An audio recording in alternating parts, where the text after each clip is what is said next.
All right, we're live. Stephan, Livera, SLP. How are you, man? I'm great. Thanks for having me. Great to have you on the show. How are things? Yeah, good. I've just been busy with working on different series and interview ideas I've got going. So yeah, a few things with that and a few things with Ministry of Nodes as well. So we're just trying to work on, Bitcoin education and try to be a trusted, good, reputable education brand here in Australia for Bitcoin education. Great. We haven't had you on the show. It's your first time. We haven't had a show in a while, actually. Last one was with Nicolas Dorier. Was too good, so we decided to discontinue. It's a very great show. If you haven't get a chance, go back. Nicolas is obviously one of our best Bitcoiners, and what he's doing at BTC Pay service is really good. I know you have it on the show. Might have it again because we didn't cover everything. It's a very interesting show. So if you have time, go back and take a look. So I really enjoy your show. One of the best in Bitcoin. Lots of great content, many high caliber Bitcoiners. And I love your podcast because you can play anytime, anywhere, while you're going to work. Or when you are in your most vulnerable time, as Andreas says. Um, so you're new to Bitcoin, BitKnow channel. So let's quickly go through the agenda. So we're going through 30, 45 minutes of grilling. We're going to ask you a lot of questions. and then at the end of it, we have, some, favorite books and some favorite projects. So get ready for those questions at the end. So let's get started.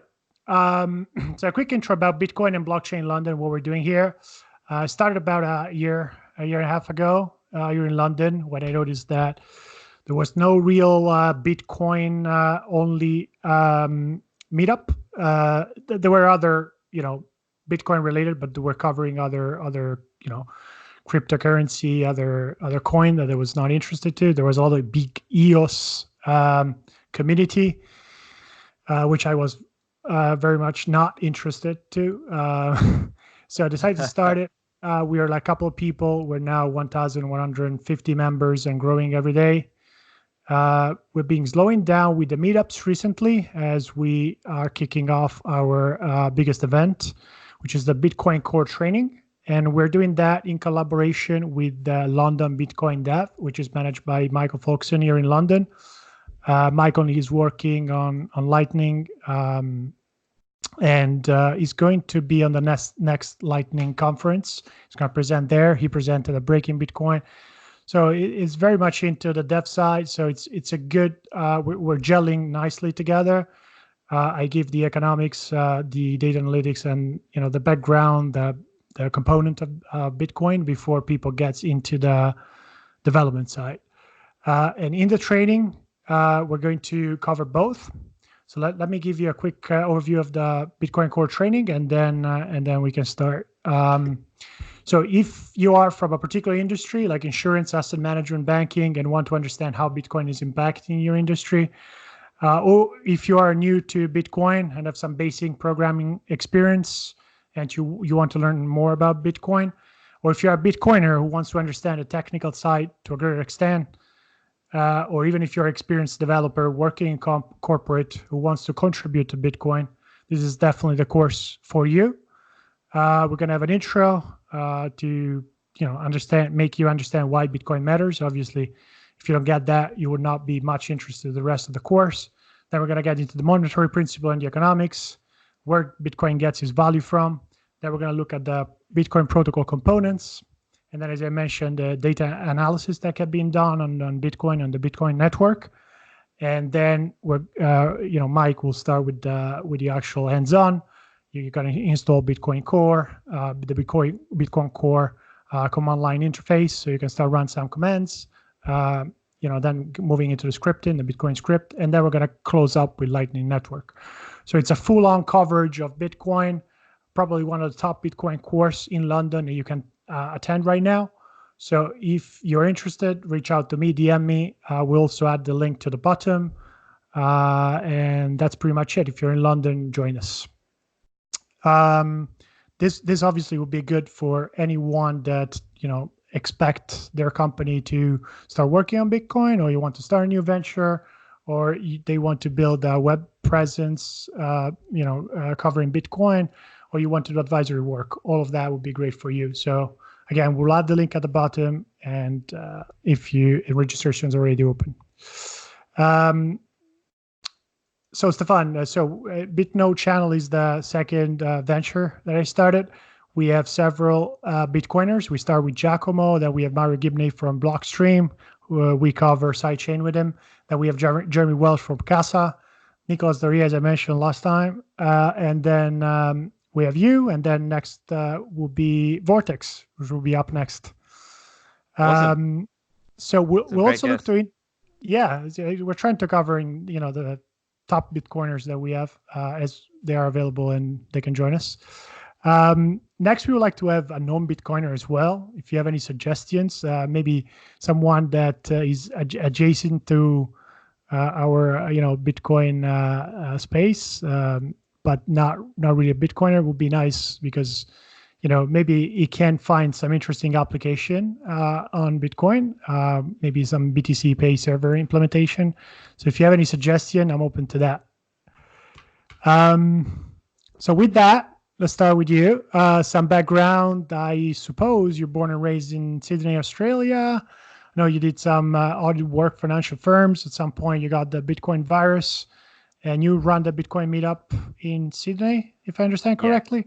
Yeah. Just walk us through how you got into Bitcoin, and when was the first time you heard about it? How do you realize you wanted to focus on that? And most importantly, how did you transition to work exclusively on Bitcoin? Okay, so let me unpack that. So first of all, I was actually born in Sri Lanka. So my family's from Sri Lanka, but I grew up in Australia, basically. So I was a long-time libertarian from the Austrian economics point of view. So I was already skeptical of government money, central banking, legal tender laws, capital gains tax, all of that. So I was already very skeptical of all of those things. And so the thing for me is, the first time I saw Bitcoin, it was probably like 2011 or 2012. And, it was one of those things where, like everyone does, the first time you see it, you sort of disregard it because it hadn't been explained to me correctly. And so, funnily enough, I was actually on a family holiday back in Sri Lanka, and we were driving, and it was like a long drive, and I was sitting in the back on my phone and just scrolling. I think it was on Reddit or whatever, and I found this Eric Voorhees article, and it was something like a libertarian intro to Bitcoin. And this was in December 2012, and that was my come to Bitcoin moment, right? So that was my, whoa, this is actually like, because I think the thing is, up until that point, I'd never seen it explained in this way of, hey, this thing could actually challenge central banking and fiat money and all of that. So that to me was extremely, extremely interesting, because up until that point, I had essentially resigned myself to the idea more of, freedom live free in an unfree world, that kind of idea. I didn't think there was actually a way that we could reduce the size of the state or take money out of the power of the state. Whereas after reading that article, I that curiosity, that light was switched on for me. And so pretty much since then, I've just not been able to stop thinking about Bitcoin. I've always been reading it and always been, trying to get into it and stuff. So I actually wrote a couple articles back in 2013 and 2014 and stuff like that. But then I later just deleted those and just kind of sort of stayed under the radar a little bit. So I had been friends with a few people around Bitcoin as well. So people like Pierre Richard and Michael Goldstein and stuff like that. But yeah, so for a long time, I was just a little more under the radar, so to speak, or I was more in like the Sydney libertarian scene a little bit, rather than being part of the global Bitcoin scene. As now it's sort of, because we've got this Bitcoin Twitter and the podcast and the YouTubes and all of that, now we've kind of got this scene going. So yeah, in terms of transitioning to work on Bitcoin, so in my normal career, that's one of the most interesting part of it, because I'm sure a lot of people, even people listening to us right now, they really want to get full time into Bitcoin, but it's not yet a full develop,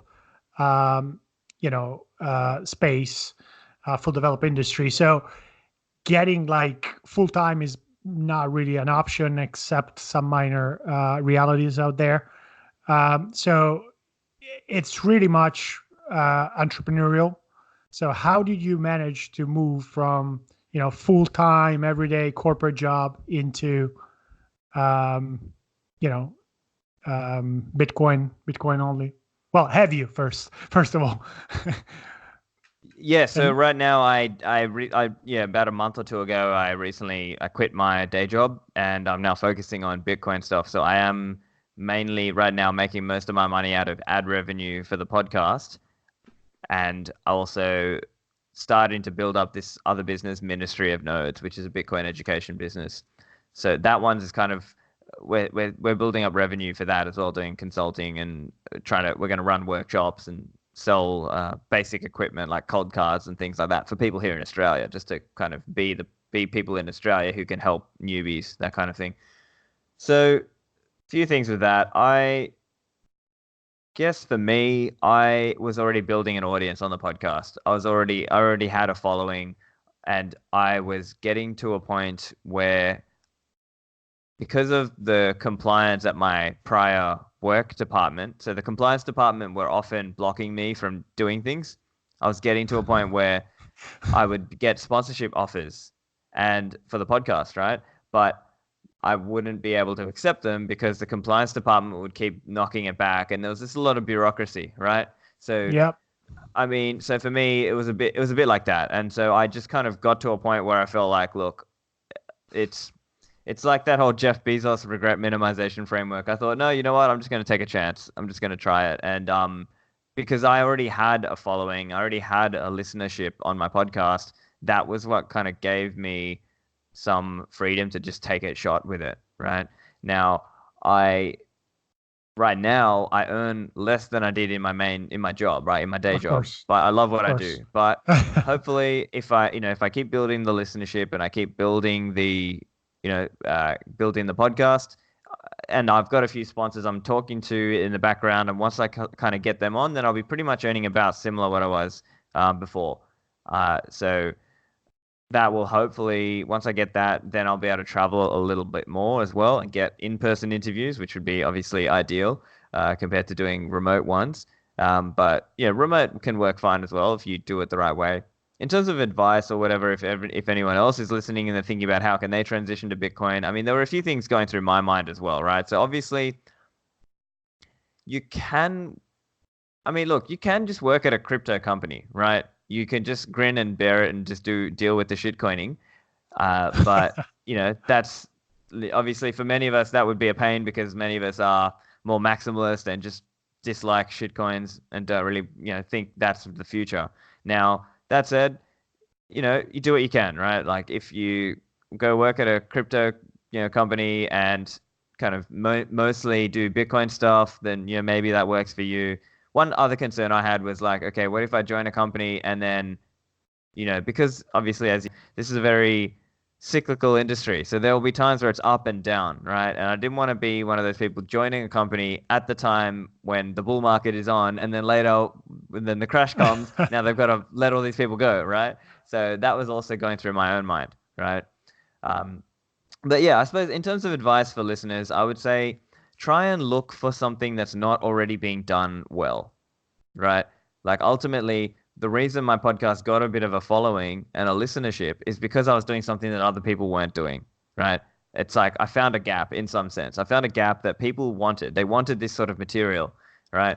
And so now, whether that means you have to try and find a certain niche or find a certain combination of things, and obviously depending on what your skill set is, right? Like if you're a developer or if you're a designer or whatever, if you're going to be more of like a writer or a YouTuber or whatever, it's ultimately I would say try to find something that people want that's not being done well right now. That's fundamentally what I think matters the most. And then the other part of it is just around consistency and just continual commitment to improvement, right? I think the other thing is for a long time I was just doing other random stuff as well. Like I would write articles or I did YouTube videos, but really it was only my podcast that kind of hit. So just try different things, keep trying to improve, and take it like a journey, right? Like for me, I think the other thing is like when it comes to content creation specifically, I think some people jump into it without really understanding the amount of work that goes into it, right? You have to basically you have to treat it like it's a job, a second job, right? I was doing this while I was doing like my main job, right? My day job before my main career, in fact. Um, and basically I was at the point where I was just spending almost all my time outside of work doing, podcasts. I was researching a guest. I would be trying to find a new guest. I would be doing audio production. I would be writing a nice, website thing and so on. Like it just takes a lot of work and you're going to make mistakes at the start and you just have to fix up. You just have to keep fixing those as you go. Like in the early days, my audio was really terrible quality because I didn't know what I was doing. But then over time you learn more and more, and it's honestly just by doing you learn it. So there's that saying, Yeah. it's like we are what we do, right? And so if you want to be a writer, well then you need to be writing every day. If you want to be whatever it is, you need to be just practicing that. So that's probably the key thing for me. And yeah, for me in terms of transitioning, I would say it's sort of like, have some savings obviously, and see what you can do about it. And so for me now, I actually am sustainable in terms of, I can, make money out of the ads and, sustain myself from that. And then hopefully, yeah, once I get a few more sponsors, then I can properly fly around a bit more to the conferences and actually get interviews in person. So that's my aim for the podcast, to try and improve that. And obviously, I'm always looking at other little things I can do here and there to make it nicer as well. So recently, I did a bit of a rebranding and a bit of a um, got a new logo done and things like that to try and make the visual look of the website, of my website and podcast, a bit nicer as well. Great. Yeah, I absolutely agree with the statement. It's like if you have a second job, so you're working two jobs every day. I can relate with that absolutely. And I want to say I wasn't expecting. Well, maybe I should have expected from you, but I wasn't expecting such a good, thorough questions that will help our listener to understand how is the journey and what are the pitfalls and how that can be avoided and how to be more effective if you want to build your own podcast or your own platform on Bitcoin. So thanks for that. It was very good. Yeah, no worries. Yeah. I would one other comment I would say is this thing, we are still early, right? We are so early in Bitcoin. My view is it's eventually going to become, this is an example I've mentioned before, but it's kind of like if you were a computer researcher in the 50s or something like that, right? Back when computers were new, you could probably fly to every computer conference and you could probably read every computer technical journal, right? Bitcoin will very quickly reach the point. I mean, I think it's pretty much already reaching this point where no single person can actually be across all of these different things. It's just because each of these industries is becoming its own thing. So even like if you look at the computers example, then just like a few decades later, it became like, oh wow, there's networking, there's hardware, there's software, there's open source, there's this, that, and the other. There's just no way that any one person can really be a master in all of them. So the way I see it in Bitcoin is it is going to niche down, right? We will eventually see, for example, the Lightning Network, and we might see, people who are writers and they write only about the Lightning Network. And we might see people who talk about mining and they only write or they only podcast or they only do YouTube about Bitcoin mining, right? And there might be, each of these little areas is going to become its own thing. Even So I guess, yeah. even like applications that might be developed on Bitcoin, might become their own niche or application that we cannot think about it yet, maybe. Exactly. So I think it will become very micro, and having an understanding now will help to specialize in one of those niche that will create as this thing start to get shape.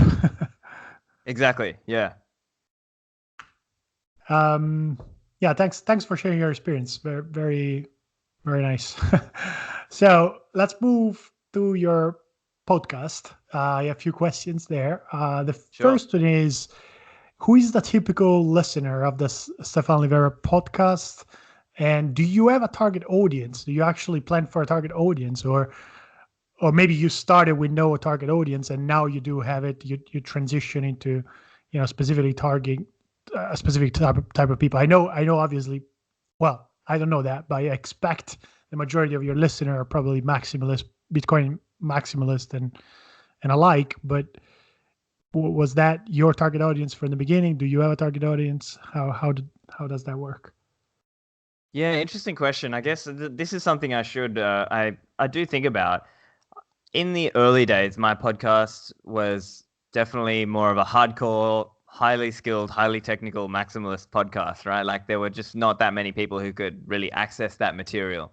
And in fairness, also when you're just starting out, you don't have as much of a following or a listener base, so that's just also the factor. But in terms of, I guess I bring it back to why. Why did I start the podcast? The main reason I started mine is I felt that there was just basically too much shitcoining and blockchaining going on out there, and I just thought, nah, this is bullshit.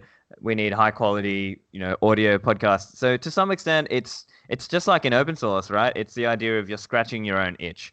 I, to some extent, design and craft my material around what would I want to hear. If I was not a podcaster, what podcast would I want to listen to, right? And so that's essentially that's part of how I design my own podcast and how I kind of direct and curate the guests and the questions and what topics we talk about and things like that. But at the same time, I'm cognizant that it can get a little insular or inside baseball if we just all talk to ourselves and we're just only talking to our own little Bitcoin Twitter circle, right? Because it's like on the internet, it's like one of those old school things on the internet which exists. I think if you take, say you got 100% of people on the internet, or say 100 people on the internet, out of that 100, it's probably only the top 1% who are, or only 1% of that who are content creators. And then it's probably that next 9% who will comment on the content. And then that other 90%, they're lurkers. They're silent. They're consuming some of the material, but they're not commenting, nor are they producing. So to some extent, Bitcoin Twitter is pretty much that. It's that 1% of people plus the 9% of commenters. There's this whole sway. It's like the tip of the iceberg, if you will. Like, so you've got to think about those people as well, because they aren't necessarily going to comment. They're not necessarily going to create material themselves. And I'm trying to serve those people as well. So you'll probably notice from my podcast, every now and again, I'll try to bring it back and just make it accessible for a newbie, because it's difficult, right? If you're getting into this space, it's literally, you're trying to, it's like that expression, you're trying to drink from a fire hose, right? You're just like, holy, whoa, there's like all this stuff. How do I learn it? Yeah. So I really try, you know what I mean? Like, so even though my podcast mainly is, in my view, or at least in my understanding, it's mostly intermediate level and advanced level Bitcoiners, I do what I can to try to make it accessible to the quote unquote intelligent layman, right? To someone who's a smart person, but they're not necessarily, deep into the Bitcoin weeds on how this stuff works. So I try to make it accessible for them. Whether I'm successful or not, I'll let you guys be the judge of that. I really like your podcast for that, and I try to do the same thing on my my channel when I interview, especially developers and people that work in more complex domain that are more difficult to translate in layman terms for people. And yeah, I would say that's probably one of the key things on your podcast that a lot of people will agree with. The fact that you pause during the podcast to drill down into more, break down the concept into more simple terms for everybody, especially newbies, to consume and understand. And I can relate with the challenge because I've been trying to do that myself, and it's not easy, man. especially for some concept, because, well, first of all, you have to fully understand the concept yourself, and then the hardest part is translating that to people that might not have the full the full structure to understand the concept, because you might need different pieces to put together the concept that you're trying to explain. So I think you're doing well in that. I think that's the main thing. And yeah, I think we will need more people to do that if we want newbies and people that are not Bitcoiners or just entering the space to really appreciate what's going on. And there are different, different people have different opinion in the space. I'm sure you have experienced the same. Some are like, we do not need to, other people to know. For now, we're still in the development phase. We don't have the infrastructure to support more, too many people. And others are like very excited to share that with the world. So that's another interesting dichotomy there. Right. Yeah. Cool. Cool. And that's also at the beginning when I say I would like to invite somebody that is not a Bitcoiner. Interesting enough, a lot of Bitcoiners have, similar interest. For instance, I was a carnivore before becoming a Bitcoiner. Oh, really? Oh, nice. That's awesome. It just happened to be, something that we match on. And, recently Pierre, your friend Pierre, tweeted about Joko podcast, Joko Willings, which I don't know if you know about. Yeah. And for instance, a Joko or a Jordan Peterson or somebody from another space trying to, to have it on the show, even if you would be able to, obviously you have a much larger reach. So maybe you want somebody who's not a Bitcoiner, because that I think will expand, the knowledge Bitcoin across other domains that otherwise we're always within the same circle. I think that would be something that could be a goal for next broadcasting. I've got a couple of thoughts on that as well. So yeah, absolutely. I think you're right. Like as another one of my recent or kind of regular guests, if you will, VJ Boy Party, he talks about this idea of touch points, right? It's because you might have heard about Bitcoin from your libertarian friends. You might disregard it, like talking from the viewpoint of a newbie. You might disregard it. You might think, oh, he's just being a libertarian, whatever. But when they hear it from their celebrity or they follow someone, maybe they follow, Russell Okung, right? Maybe they're into sports, maybe they're into gridiron or whatever. They're into something. And then someone in that area mentions Bitcoin. Whoa, now it's like that's another whole thing, right? And you see each of these different areas. So I think of it like Bitcoin is taking. So I think this is a common analogy people use. It's like this idea of the Pac-Man. We sort of eat up a different community or whatever, and then we just keep taking on more and more and more. And so right now, one thing I'm fascinated with is how the macro guys seem to be very fascinated with Bitcoin, right? So I recently had Raoul Pal on for an episode, and there are a bunch of other macro people who are talking about it. And Kyle Bass went on Pomp's podcast. So, it's starting to become a bit of a thing for macro people to think about Bitcoin and to talk about it.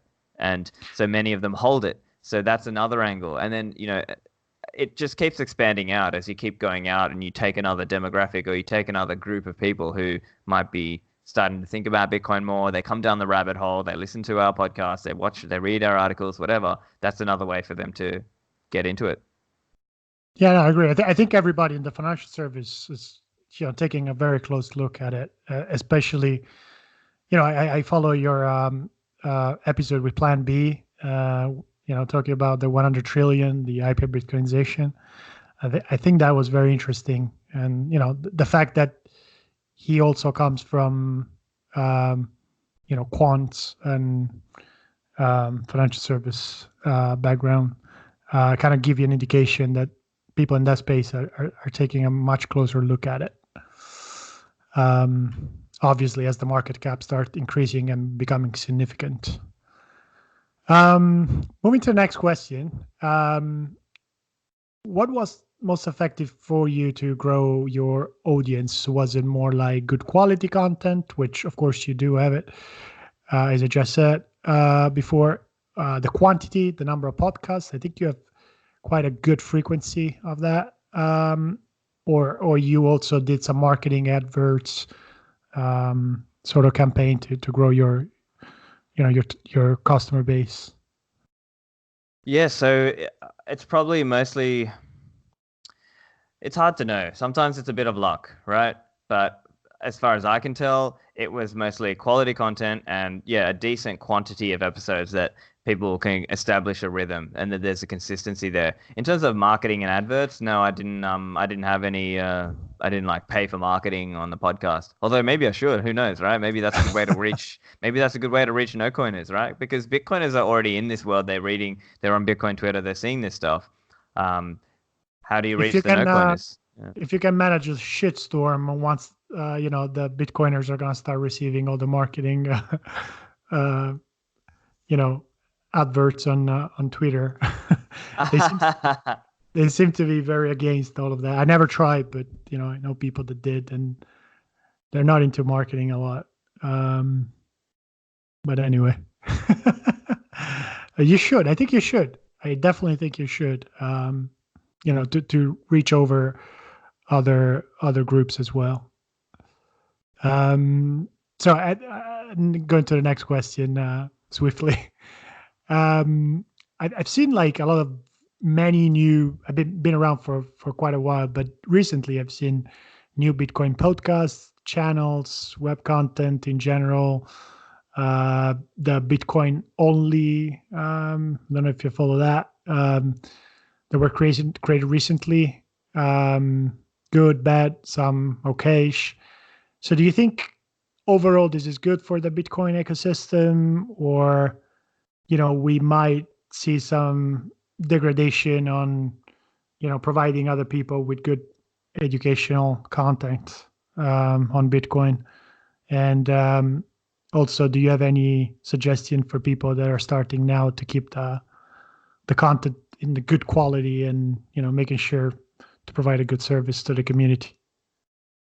Yeah, it's a good one. So there are a lot of because I think it's like at the time I started, there weren't that many Bitcoin only like things out there, and now we are starting to see more of that, which is good in some ways because it means the narrative is shifting. People are realizing that it's not so much about all these shit coins. So anyway, that's one thing. In terms of are they good or bad for the Bitcoin ecosystem, I think ultimately it's most of these things are there to just be educational material. Will it be good or bad? I guess ultimately it's good. It just will be.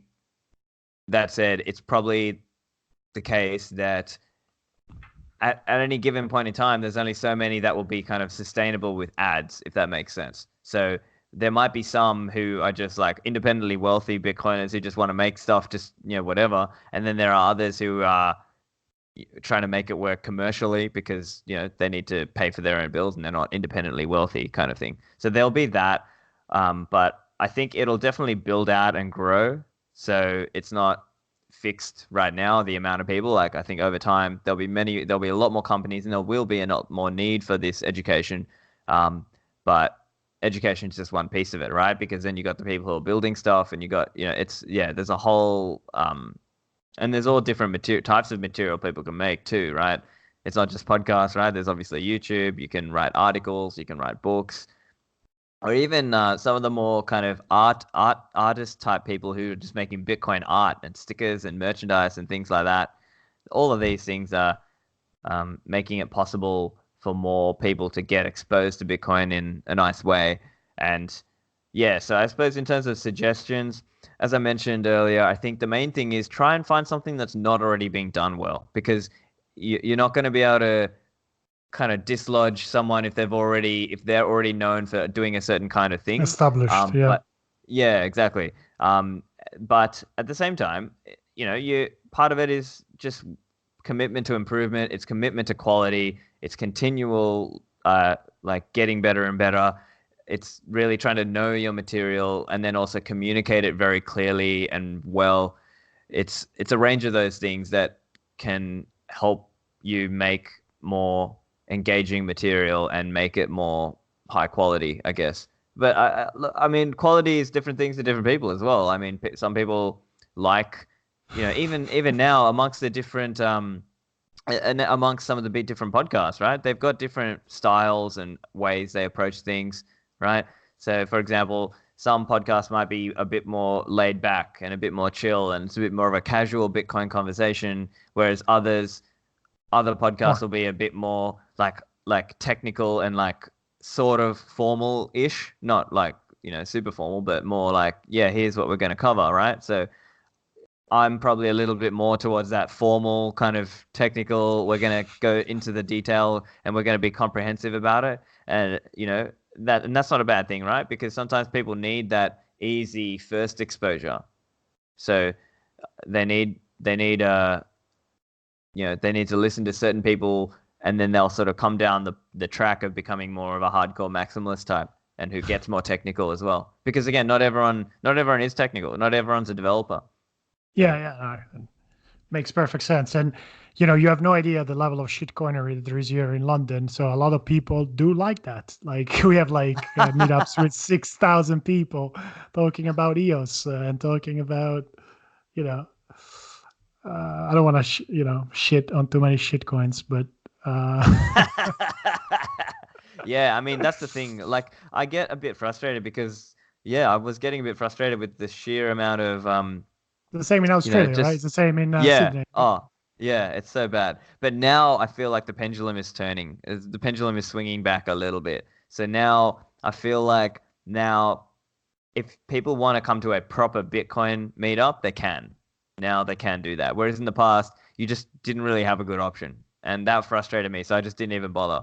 Whereas now we're starting to build that more. I've got some listeners in other cities in Australia who are starting up meetups, and they're kind of making it, proper Bitcoin. So I think the pendulum is coming back. And so now it's a matter of how do we best educate people? How do we help build that community to make it more productive and easy for a newbie to just turn up? They can learn from someone who's more experienced, and they're going to learn quality information. They're not going to get shilled some shitcoin, right? And maybe they can start their own meetup in their own city if they don't have. Moving to the next one. For fundraising your project, I see you using Tallycoin. Do you think it was a good choice? How does it work? And also, have you ever tried BTC Pay as an alternative? I looked into that, and it seems quite the way to go. Go ahead. Yeah, sure. So look, I have Tallycoin, but nowadays, honestly, I don't really use it that much. I don't list it that often. I mean, I think it's listed on my site on a couple of places, but honestly, it's not really that used that much. Most of it is funded through Patreon and through advertising, obviously. Now, in terms of BTC Pay server, I actually am in the process now of setting up. I had a lot on, right, trying to make content. I just didn't have time to actually properly set up my own BTC Pay server for my website. Now, I do have a BTC Pay server for Ministry of Nodes, so we are already doing it for Ministry of Nodes, which is my other business about Bitcoin education. So we've got it there, and I'm now setting it up. Now I put it through last night on Lunarnode to try and get it started syncing up, and hopefully once that's going, then I'll try and get the BTC Pay server, the Patreon thing that Jeff Vandrew wrote. He wrote basically like a Patreon, like a Bitcoin version of Patreon thing. So I'm going to try and get that going as well. But that said, in terms of Patreon, there is a certain network effect. So again, it's hard to dislodge an already existing network effect, right? So some people who support you on Patreon, they're not only supporting you, they're supporting other people as well. And they don't want to have to log in and do 6 different payments every month they like it having it all in the one nice Patreon interface, right? And the other factor is if you're a Bitcoiner and you're bullish, you would rather spend your fiat and hold your Bitcoin, right? So there's that aspect of it as well. Yeah, that's true. For me, so yeah, obviously you've got to think about all of these things. Now, for me, I'm probably just going to run both, right? I'm just going to run Patreon for anyone who wants to subscribe using that, and I will run the Bitcoin, the BTC Pay server version of it as well, just for people who want to use that instead. But I'll just see how I go. If there's not really if there's not many people who want to pay with Bitcoin, then I may just drop it and just go with the Patreon one only and just whatever, right? Because honestly, most of the money is from advertising anyway. But the Patreons are good as well. Obviously the ones who are paying you to support you. So I have a private chat group for them, and I might look at doing things like an ad-free version for them and stuff like that. So yeah, I would say the main thing really is with that is just kind of build a big enough audience, and then that will, then at that point advertising might make sense. Does that make sense? Yeah, no, that makes perfect sense. Yeah. I think it's called Liber Patreon. Yes, that's the one. I forgot the name. Yeah, that's the one. Yep. Okay, great. Good. We're running a little bit over time, but I have to ask you this question. Tell us about the Lightning Torch period and how do you get Jack to join SLP?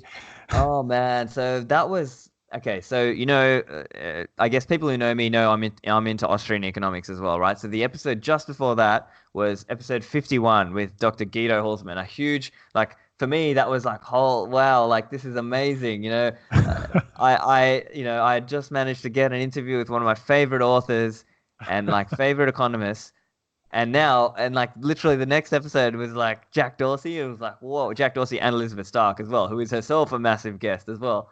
And so at that point, I'd been trying to get Elizabeth Stark on for ages, right? Like, I mean, the thing is, yeah, sometimes obviously when you're trying to get people on, they're busy, right? They're not always easy to get them. It's not always easy to get them on. But the Jack Dorsey thing was really, uh, it was luck as well. It was a bit serendipitous, right? So he started tweeting about Bitcoin. I responded to him on Twitter. And I think what happened at that point is a lot of my followers started hitting like and retweet and so on.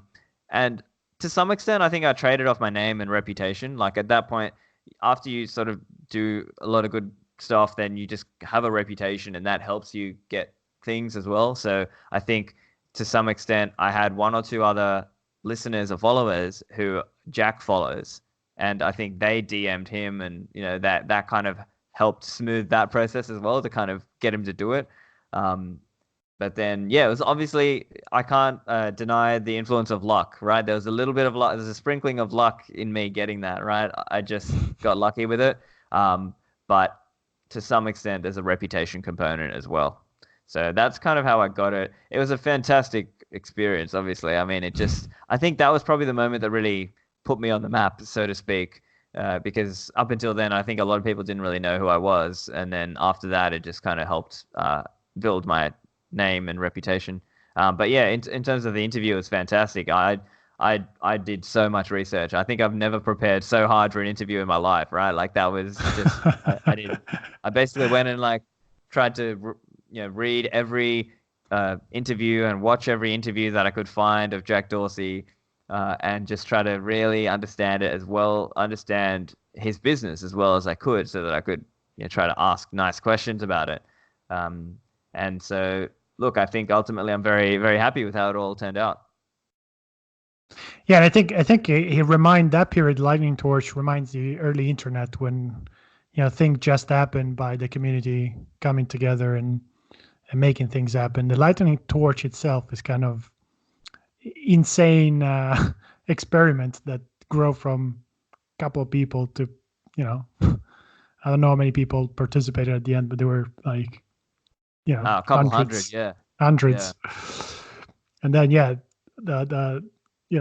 the max was when you got Jack on the show. I think again, when things start to heat up online, just eventually things happen. So good for you, and glad it was you and not another shitcoiner. So that was good. I have a bunch of questions about maximalism. Maybe you can skip some, but let's go to the main one. Like, do you consider yourself a maximalist? I assume the answer is yes. Yes, yes, yeah.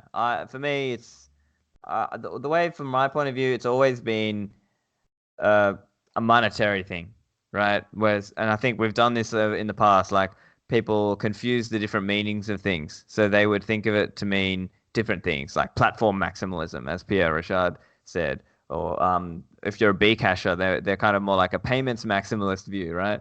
Whereas we think of it more like, no, we're talking about the best money here, and that's really what it is. And I think a lot of the anti-maximalist types, they disingenuously make these sort of arguments like, oh, you don't believe in competition, you da da da. Like it's like, no, we do believe in competition. It's just that we think you're not going to win that competition.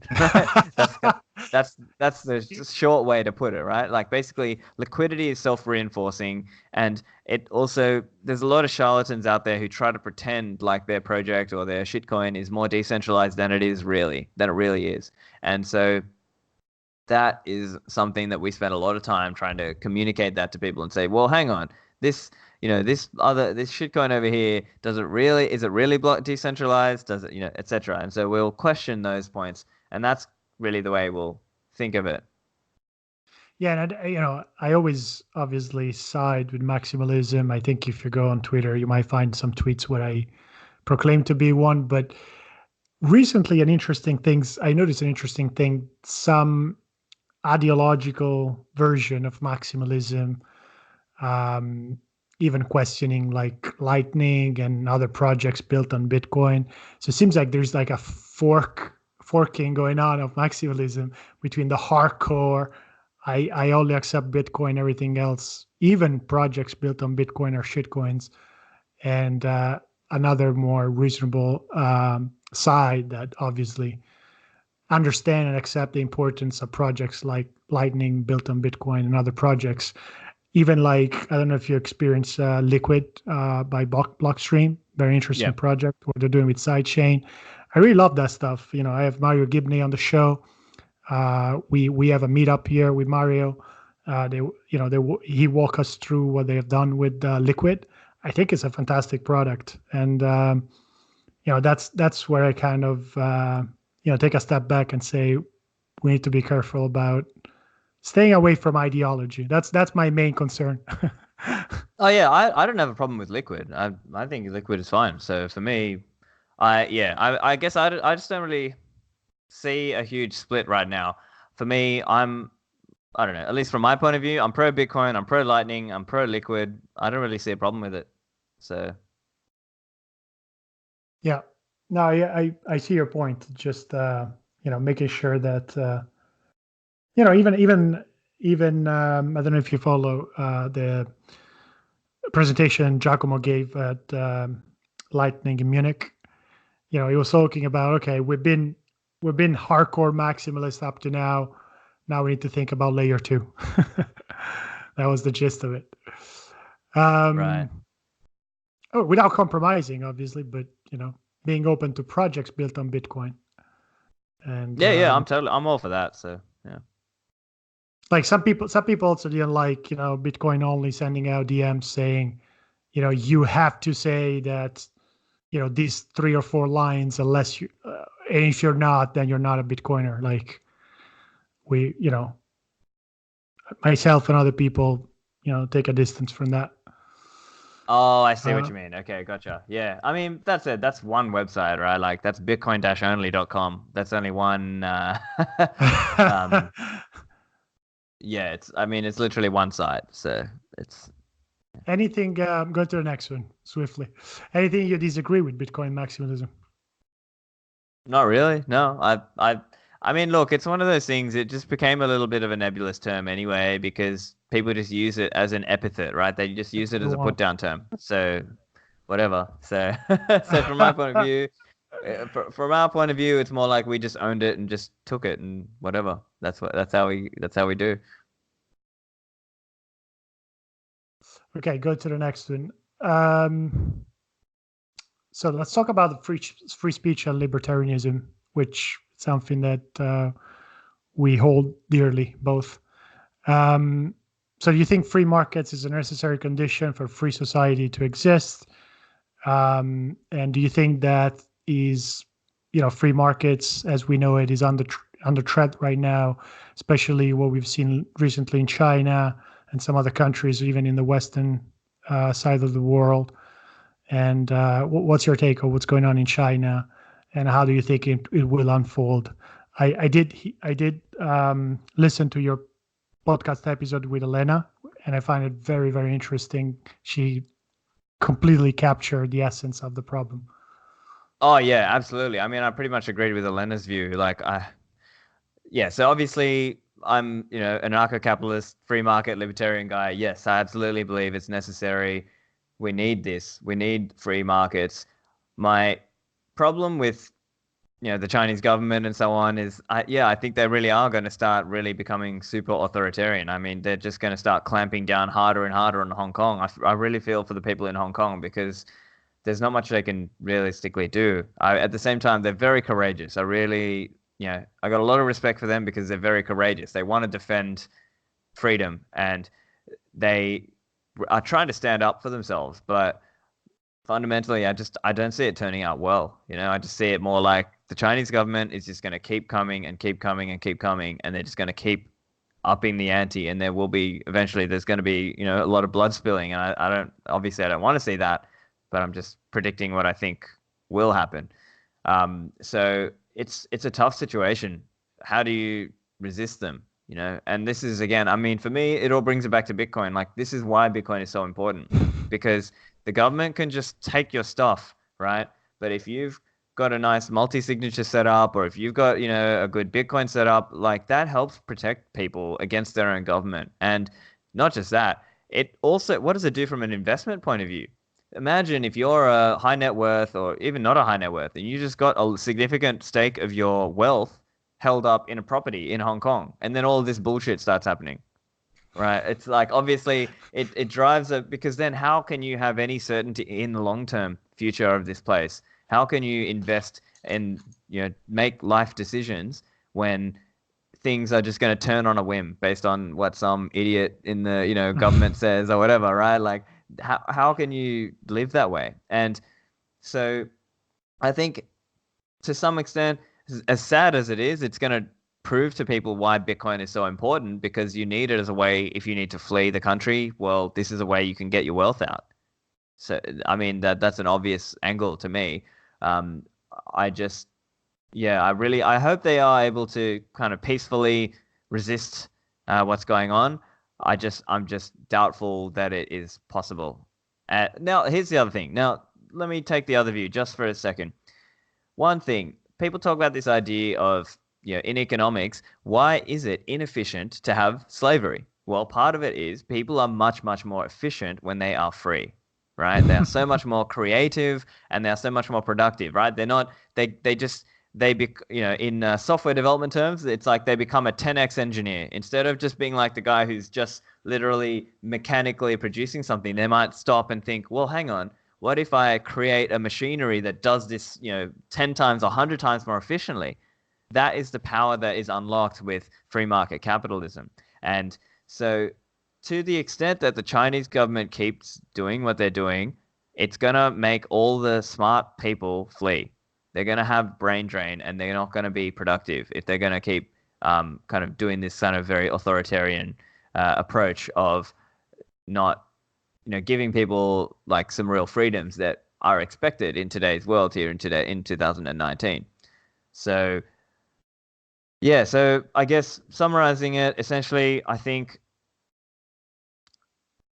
I'm not optimistic about how it's going to turn out. But at the same time, you've got to have hope. You've got to have hope that they can peacefully find a way. Yeah, let's see how it's going to unfold. I think authoritarian governments never learned a lesson, like from Russia to Soviet Russian to China. Like you cannot control completely the information. There's gonna be information leak. People are gonna realize, the regime they're living under, and eventually will turn out that way. Like it happens again and again and again. And free market is the only society that can be, the only economy that can sustain a free society. And free society is what people are trying to achieve. So I think 100%. I agree with you that, it's not going to stop. It's going to continue. And then, we'll need to see and watch and see how it's going to end up. Moving to the next, I see you have a webpage on Mises Institute. Do you do any research there, or you just talk about Austrian economics? What's the... Yeah, so for me, I'm a huge fan of the Mises Institute. I owe a great debt to the Mises Institute. I learned so much from reading the books there and watching the talks from the Mises Institute scholars and so on. So I have a profile there just because I've done a couple of things. So I have interviewed Jeff Deist, the president, on my podcast, and then so they actually wanted to replay that on their side as well. So that's why that's there as well. And I've written a couple of articles for Mises.org. Every now and again, I like to write an article there as well. just to try to reach some Austrian audiences as well, because there are some Austrian economics audiences who aren't into Bitcoin, and obviously they are very well primed to appreciate Bitcoin, right? If it can be done in the right way. So that's why every now and again I'll write an article there, because I think it's a good way to reach that audience. They have good videos on Mises.org as well. So something very interesting about deflation as well, like some misunderstanding of people concept of deflation. Sometimes it's good to take a look at the videos. It's easier to consume. Yeah, for sure. They've got great videos. So in terms of, Austrian Libertarian School, any books you would suggest to people? I always suggest, and I will do it again, Socialism by von Mises. I don't know if you Very read this nice. book. Yeah, that's It's a great one. book. Yeah. But if you have any other from Mises or any other Yeah, Austrian so Libertarian. I think The Ethics of Money Production, Human Action, Man, Economy and State, Money, Bank Credit and Economic Cycles by Huerta de Soto. Economics in One Lesson is a classic. What Has Government Done to Our Money by Murray Rothbard. That's a fantastic one. Yeah, there's one of my favorite essays by Hans Hermann Hoppe. It's called How is Fiat Money Possible? Fantastic essay. Yeah, they're kind of just the ones that come to me off the top of my head. Okay, moving to the next one. Funny one, shitcoins. Any shitcoin projects that you have ever been interested at any point? Don't lie. Oh yeah, every shitcoin, every shitcoin. No, I've literally never shitcoined. I've other than obviously AUD, government shitcoins that I was forced into. Yeah, I've literally never shitcoined. I never touched a shitcoin because I was always skeptical of them. Now that said, not everyone is like that pure kind of hardcore. Yeah. Very few are. But I literally I never bought Litecoin. I never got into all that bullshit back then. I didn't get into Ethereum. I thought, like, what the fuck is this Ethereum stuff? I just never got into shitcoining, right? What about the privacy coin, the Monero? No, never got into those either. So yeah. Oh, you're probably one of the purists out there. All right, get to the next one. What's future development for SLP? What do you have in the pipeline? Any new projects? Anything that you want to share with the audience? Yeah, so look, as we record this now, 16th of August, I am still working through my hardware wallet interview series. So interviewing really, a bunch of the top hardware manufacturers, as well as some independent Bitcoiners who are just giving their view on how to set up a Bitcoin hardware wallet and things like that. So by the time that podcast little series is done, I think it'll be a really nice resource for people to go to. So if you've got a friend who has left his Bitcoins on the exchange, this is the series to give to them, because they can listen all the way through. They can hear, okay, here's how I get off the exchange, number one. And then next is kind of more advanced levels, like if I want to look into multi-signature and so on, and just other good practices, right? Passphrase, PIN, etc., all that stuff. And as part of the series, I'm interviewing some of the big hardware manufacturers as well, hardware wallet manufacturers. So I think that'll be a really good series. I've got a few ideas coming for the next month as well, but I can't announce them yet. But I've got a few good guests lined up, and I'll give a hint. It's related to the hardware wallet series, so it'll be kind of a natural progression, and it'll be another series. So that's coming there. In terms of stuff coming up, I am emceeing the Lightning Conference in October. I will be a speaker or more like a moderator, a panel moderator at Honey Badger as well. So that's kind of things coming up. Yeah, I guess they're the main things that I've got coming up. And then obviously on the Ministry of Nodes side, we're doing workshops and things like that as well. So we've got a workshop coming end of September, and that's like in Sydney. And we're just going to continually write material and write guides for newbies and try to be put it into an Australian context as well. I think I'm gonna be in Berlin for Lightning, so we'll see you. We'll see you there. Oh, that'll be awesome. Yeah, I'll see you there then. Yeah. All right, moving to the next. I always ask this question. Some favorites. So the first one is, which current application or projects built on Bitcoin you are most interested to? We have some network resiliency, like mesh networks, like the Goten now, or what Blockstream is doing with satellites. Payments, obviously, a lot different projects. Lightning Network being, the most interesting out there. Privacy, Samurai Wasabi, or custody wallets and usability for wallets. Which one interests you the most at the moment? Well, I would say out of those, it's probably two. So obviously Lightning Network, I'm emceeing the Lightning conference, so obviously I'm into Lightning. And I also really like some of the privacy stuff as well. I mean, for me, I wouldn't say I'm like some privacy guru or anything like that, but I'm just interested in the techniques and trying to understand it, because to some extent I'm teaching people that as well, right? Like I'm trying to teach as part of my workshops, I'm trying to explain a little bit around network privacy, transaction graph privacy, etc. Some of the different concepts from that as well. Like the series with the episode with Samurai Wallet, that was very, very interesting because it wasn't easy at all. Like, I could feel you trying to, dumb it down something that is not as dummy. Yeah, it's quite a tough one to make it simple for people because it's concept on concept on concept, and you just have to know all of these different things before you can really make sense of it. So yeah, but yeah, look, at the same time, that's what I was saying before. When you're trying to describe something complex, generally it's complex because it has different related topic that people need to know in order to understand that concept, and people listening do not have that. So exactly. So I do my best. What can you do there? So yeah, I would say Lightning and some of the privacy stuff is probably most interesting to me at the moment. Okay, any project that you are or were interested outside Bitcoin, and why? Ooh, I guess Tor. Like Tor is probably the best example, really. Like Tor, we need it, right? We do need Tor. We need it for privacy, and we just, it's probably one of the important tools that we need of our time. Bitcoin is, I think, the most important tool, but I think Tor is probably the next most important in terms of us being able to, transact privately if we need that.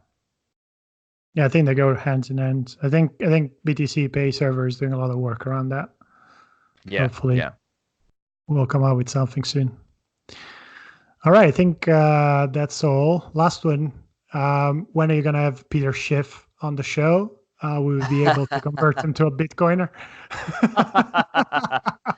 Yeah, I mean, that's a tough one as well, because you see different views in the community there as well, amongst the kind of Bitcoin Twitter, if you will, because there are some who think, oh, he's just out for attention. Don't give him any more attention. He's just going to come out and just, talk shit about Bitcoin so that he gets engagement and that bumps, hopefully his marketing or publicity or whatever.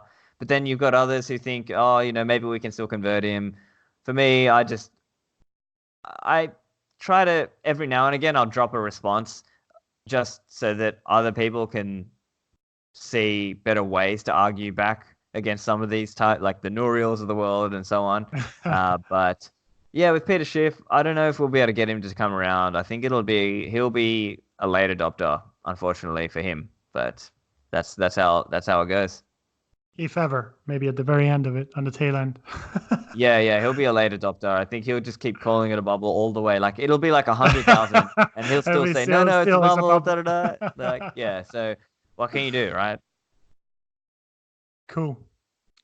Well, listen, that's all I wanted to cover for today. Thanks again, Stephan, for joining us. Hope to see you in London soon and to have this again in the future. For the people listening, subscribe to the BitKnow channel. For those in London, the link is below. For those in London, sign up to Bitcoin and Blockchain London Meetup. For those on Twitter and Telegram, the link is below to follow me or join our chat. Good morning to you, Stephan. Yes, thank you. Thanks for having me.